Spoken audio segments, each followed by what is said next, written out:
Welcome.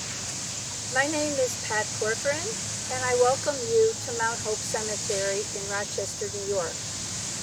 Today I'm going to show you one of my favorite monuments in this section of Mount Hope Cemetery.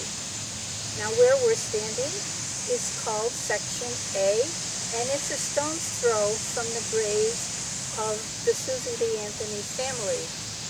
This is the last section near Susan B. Anthony's that is left to be rehabilitated, and within the next year the Friends of Mount Hope will hopefully raise enough money to fix the 149 stones that are located in this very historic area.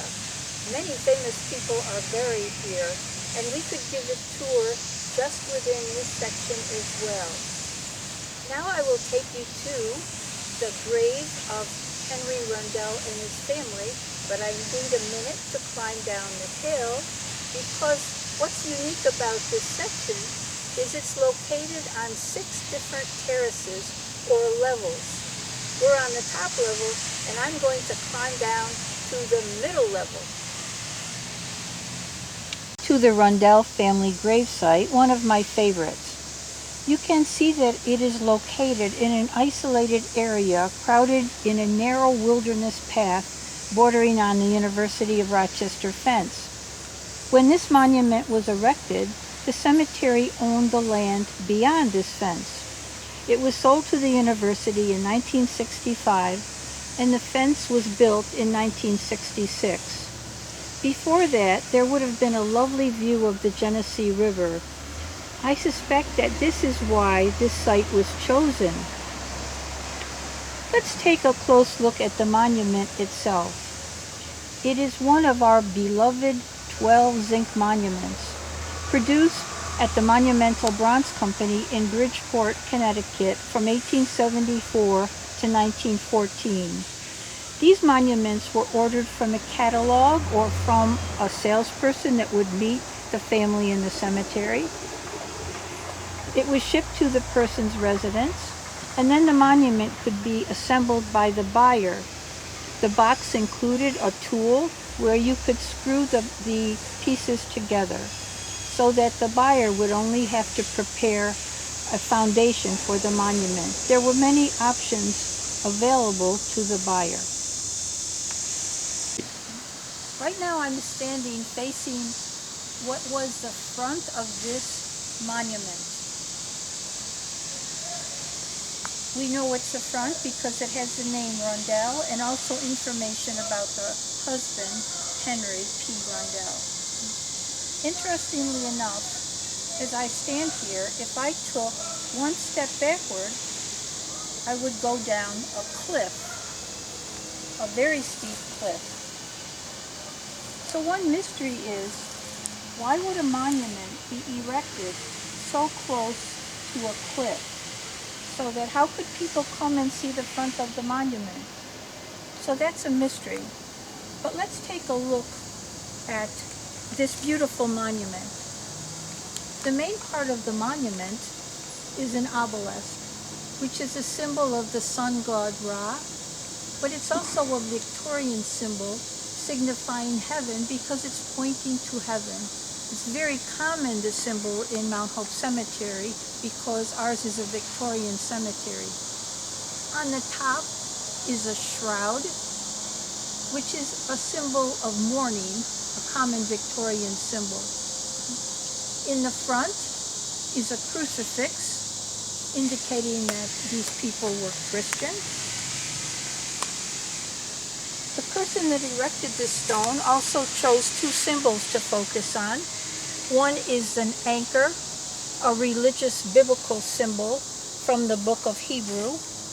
And this is very popular at Mount Hope Cemetery because it has within the anchor a cross. So this was very popular with Christians. And this family was Christian. The symbol that whoever erected this chose on the front is a harp. Now a harp has many significances. It could be that this family was of Irish descent, and Rundel is a name that's known in Ireland, a surname. It also could mean that the family was interested in music. But this is doubtful because Henry was an artist and his brother was an artist, so we don't know if they were interested in music. Or the third significance could be a symbol of heaven. For example, angels are playing the harp in heaven. So, but it's a lovely traditional Victorian symbol. Another thing that we see on this gravestone is the symbol of the Order of the Masons, a fraternal group that Henry was a member of. Now in the 1800s and early 1900s, many men belonged to fraternal organizations and they wanted their emblem on their tombstone. Groups such as the Masons, the most common, also the Woodsmen, also the Odd Fellows. So this is very common in Rochester that we see the fraternal organization designated. Now, let's take a look at the people that are buried here. Now, next to this zinc monument, and remember, this is metal, it's zinc, and when zinc oxidizes, it turns this lovely shade of blue. So this family erected this zinc monument, but they also erected a tiny zinc monument for each of the three people buried here. The father, Henry, the mother, and the child, Alice. Now I would like to introduce you to the family members who are buried here. The first person to die was Emma Wood Rundel, the mother of this family. She died on May 11th, 1886, and remember that year because this was a tragic year for this family. Actually, a tragic 2 months. She had 5 children. She died of tuberculosis. And there was a lovely obituary written about her. It said that Emma was a woman of great energy and did not give up hope of recovery until the very last. She was a kind friend and good neighbor. Now, Emma lived with her family on Scio Street, 86 Scio Street, and this was her own home from when she was a child. So now we have the mother dying, leaving 5 little children. And in July 5th of the same year, her husband Henry dies of diphtheria.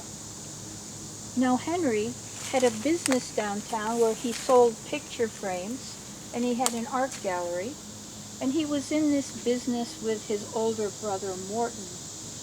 And he was in Geneseo doing business when he became ill. He immediately returned to Rochester. Doctors diagnosed him as having diphtheria, but the kind of diphtheria he had was absolutely lethal, they discovered, and he died right away, leaving 5 orphaned children. Only 10 days later, 10 days after Henry dies, their youngest child, Alice, who was a year old, she died of marasmus, or starvation. Now, we know that many children in early Rochester died of marasmus when they were from newborns up until 2 years old. So this is a mystery for us today, because here we have a middle-class family, and how could their child die of starvation? Couldn't they find a wet nurse? Were family members trying to feed this baby sugar water or something that children couldn't digest? What was the reason why this child died? Perhaps when her mother was pregnant, she had tuberculosis, and when this child was born, she had many problems. But now, with these 3 family members deceased in such a short period of 2 months, we are left with 4 orphaned children. And we wonder, What happened to those children? So what would happen to a family whose children were left orphaned during this time, 1886? Were they put in orphanages, which was common among some families, or were the children given away to family members or to friends of the family?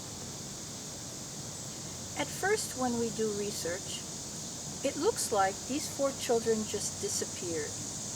But thanks to the research of our genealogist, Henry Rundel, we find out, digging deeper, some more information about what happened to these children.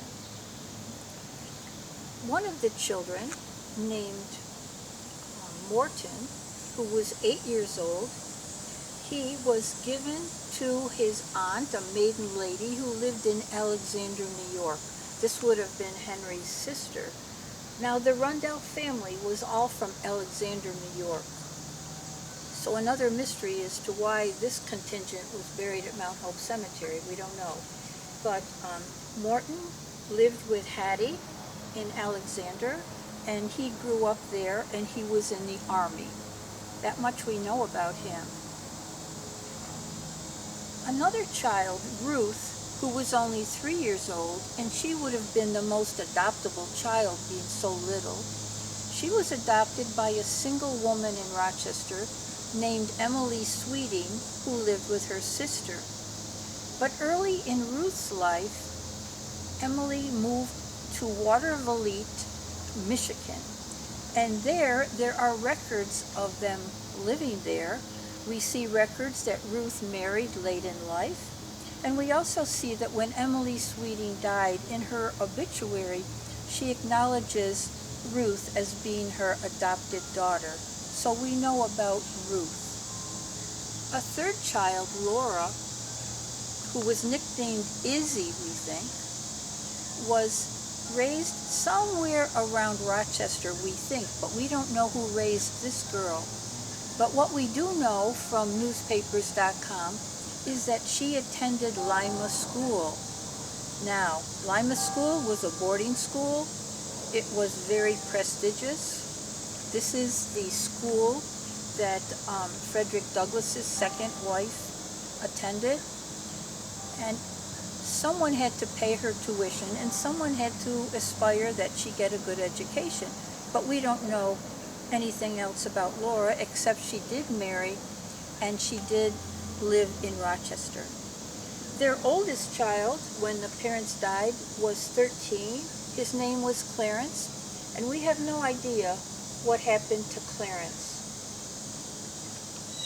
So it is strange that children who came from a family with money were dispersed like this. Now remember, when people in Rochester see the name Rundel, they immediately think of the Rundel Library.